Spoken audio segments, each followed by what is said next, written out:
గతంలో రాజేంద్ర ప్రసాద్ హీరోగా రూపొంది కామెడీ సినిమాలకు ఓ ట్రెండ్ సెట్టర్ గా నిలిచిన లేడీస్ టైలర్ కు సీక్వెల్ గా అదే వంశ దర్శకత్వంలో సుమంత్ అశ్విన్ హీరోగా వస్తున్న fashion designer son of ladies tailor pre look పై మంచు లక్ష్మి చేసిన వ్యాఖ్యలు హాట్ టాపిక్ గా మారడంతో దీనిపై సోషల్ మీడియాలో పెద్ద చర్చే మొదలైంది. ఈ ప్రీ లుక్ లో ఓ అమ్మాయి కొలతలను టేపుతో కొలుస్తున్నట్లు కనిపిస్తుండగా మనం అమ్మాయిలను ఇలా చూపించడం ఎప్పుడు మానేస్తామంటూ మంచు లక్ష్మి కమెంట్ చేసింది. ఈ కమెంట్ కు టాలీవుడ్ స్టార్ హీరోయిన్ రకుల్ ప్రీత్ సింగ్ సైతం మద్దతు పలకడంతో చిత్ర నిర్మాత మధుర శ్రీధర్ స్పందిస్తూ తాము ఉద్దేశపూర్వకంగా ఈ పోస్టర్ ను చూపలేదని, సినిమాలోని సన్నివేశం నుంచి దీనిని ఎంపిక చేసుకున్నామని వివరణ ఇచ్చారు.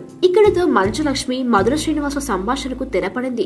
కానీ నెటిజన్లు మాత్రం మంచు లక్ష్మిపై మండిపడుతూ వారి కుటుంబ సభ్యుల సినిమాలపై నోరెత్తలేదు కానీ ఇతర సినిమాలపై కమెంట్స్ చేయడం ఎంతవరకు సహజం అంటూ విమర్శించారు. మంచు కుటుంబం నిర్మించిన జుంబంది నాదం సినిమాలో తాప్సీ ఇంట్రొడక్షన్ షాట్ ఏ యాంగిల్ లో ఉంటుందో మంచు లక్ష్మి గారికి తెలియదా? తాప్సీ రెండు కాళ్ళ మధ్యలో నుండి కెమెరాను చూపించినప్పుడు ఇలాంటివి గుర్తుకు రాలేదా?